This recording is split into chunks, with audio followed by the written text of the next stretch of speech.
Bismillahirrahmanirrahim. Assalamualaikum warahmatullahi wabarakatuh. Alhamdulillah wassalatu wassalamu ala Rasulillah wa ala alihi wa ashabihi wa mawalah. Asyhadu an la ilaha illallah wa asyhadu anna Muhammadar Rasulullah. Allahumma shalli ala sayyidina Muhammad wa ala alihi wa ashabihi ajma'in. Amma ba'du. Alhamdulillah, pada pertemuan ketujuh ini kita akan membahas tentang kumulasi gugatan. Silahkan diperhatikan dengan seksama. Oke, lanjut. Oke, sekarang adalah pengertian dari kumulasi gugatan. Secara istilah, kumulasi adalah penyatuan, timbunan, dan akumulasi adalah pengumpulan, penimbunan, penghimpunan. Sehingga kumulasi gugatan merupakan penggabungan beberapa tuntutan hukum ke dalam satu gugatan. Ya. Kumulasi gugatan atau samenvoging van vordering adalah penggabungan dari lebih satu tuntutan hukum ke dalam satu gugatan atau beberapa gugatan digabungkan menjadi satu. Jadi contohnya ya, contohnya seperti kumulasi gugatan cerai, gugat cerai dan gugat pembagian harta bersama yang diajukan istri atau penggugat terhadap suami atau tergugat. Oke. Di dalam kasus ini, penggugat tentu tidak akan pernah melepaskan pembagian harta bersama begitu saja. Apalagi penggugat memiliki kontribusi yang cukup besar dalam menyokong kehidupan rumah tangga, sehingga tuntutan harta bersama menjadi hal yang sangat penting. Maka penggabungan antara cerai gugai dan cerai gugat atau gugat cerai dan pembagian harta bersama itu juga disebut penggabung atau disebut kumulasi gugatan. Oke, lanjut ya. Macam-macam kumulasi gugatan. Langsung saja, kumulasi gugatannya ada dua. Kumulasi subjektif ialah penggabungan gugatan yang di dalamnya terdiri dari beberapa orang penggugat atau beberapa orang tergugat. Jadi banyak ya. Yang kedua adalah kumulasi objektif. Jika penggugat mengajukan beberapa gugatan kepada seorang tergugat, namun agar penggabungan sah dan memenuhi syarat, maka harus terdapat hubungan erat. Contohnya ya, gugatan yang tidak mensyaratkan adanya koneksitas, misalnya A dan B menggugat C dan D tentang warisan. Bersamaan itu pula diajukan gugat hutang piutang oleh A dan B kepada C dan D.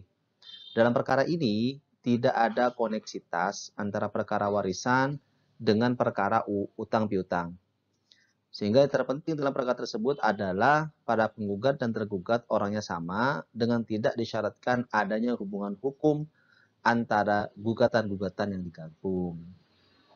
Terhadap kasus ini, apabila diajukan kepada hakim yang mensyaratkan adanya koneksitas, maka gugatan utang piutang akan dinyatakan tidak dapat diterima karena tidak ada hubungan erat antara warisan dengan utang piutang. Ya. Adapun contoh kasus yang mensyaratkan adanya koneksitas, misalnya gugatan perkara perceraian dengan gugatan nafkah, gugatan pembatalan suatu perjanjian dengan gugatan ganti kerugian, gugatan perbuatan melawan hukum dengan ganti kerugian dan lain-lain. Di lingkungan peradilan agama dikenal adanya kumulasi gugat antara perceraian dengan penguasaan anak, nafkah istri, dan harta bersama. Oke, lanjut ya. Syarat formil kumulasi gugatan. Yang pertama adalah gugatan yang digabungkan tunduk kepada acara yang berbeda. Sehingga apabila gugatan-gugatan itu tunduk kepada hukum acara yang berbeda, maka gugatan tersebut tidak dapat digabungkan. Misalnya, dalam perkara pembatalan merek tidak bisa digabungkan dengan perkara perbuatan melawan hukum. Karena perkara pembatalan merek tunduk kepada hukum acara yang diatur dalam undang-undang merek yang tidak mengenal upaya banding. Sementara perkara perbuatan melawan hukum tunduk kepada hukum acara biasa yang mengenal upaya banding. Dengan adanya ketertundukan pada hukum acara yang berbeda, maka antara keduanya tidak boleh dilakukan kumulasi. Yang kedua adalah gugatan yang digabungkan tunduk kepada kompetensi absolut yang berbeda. Gugatan-gugatan yang dikumulasikan harus merupakan kewenangan absolut satu badan peradilan, sehingga tidak boleh digabungkan antara beberapa gugatan yang menjadi kewenangan absolut badan peradilan yang berbeda. Perkara sengketa kewarisan bagi orang-orang yang beragama Islam yang menjadi kewenangan peradilan agama tidak dapat digabungkan dengan perkara perbuatan melawan hukum yang menjadi kewenangan peradilan umum. Sehingga tiap gugatan harus berdiri sendiri. Penggabungan gugatan diperkenankan dalam batas-batas tertentu bila hal tersebut sudah memenuhi syarat formil yang telah ditentukan. Oke, lanjut kepada tujuan kumulasi gugatan. Tujuan diterapkannya kumulasi gugatan adalah untuk menyederhanakan proses pemeriksaan di persidangan dan menghindarkan putusan yang saling bertentangan. Penyederhanaan proses ini bertujuan untuk mewujudkan peradilan yang sederhana. Setidaknya ada dua ya, tujuan penggabungan gugatan. Yang pertama adalah demi tercapainya asas peradilan yang cepat, sederhana, dan biaya ringan. Dengan adanya asas ini, keuntungan yang diperoleh dari penggugat adalah lebih menghemat biaya dan waktu. Karena gugatan hanya memerlukan sekali putusan saja.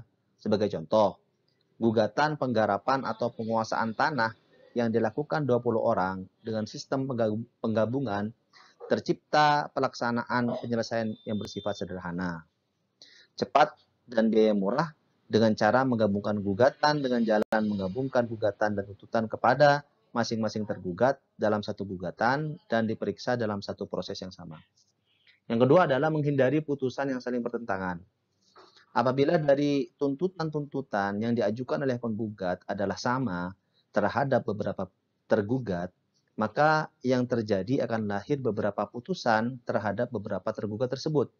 Jadi dengan adanya asas yang kedua ini, bila terjadi hal demikian, maka lebih baik bila gugatan itu digabungkan saja. Ya. Mengenai kumulasi gugatan cerai dengan harta bersama dalam hukum acara di peradilan agama, bila ditinjau dari hukum Islam, hal tersebut dikembalikan kepada metode penemuan hukum atau analogi atau qiyas, yaitu dianalogikan kepada kebolehan hakim memutus secara terpisah terhadap gugat rekonvensi sebagaimana diatur dalam pasal 123B ayat 3, HIR 158 ayat 3 RBG, karena adanya kesamaan ilat, yaitu sama-sama merupakan bentuk penggabungan gugatan. Oke, sampai di sini yang bisa saya sampaikan. Saya akhiri, subhanakallahumma bihamdika, asyhadu an la ilaha illa anta, astaghfiruka wa atubu ilaik. Wassalamualaikum warahmatullahi wabarakatuh.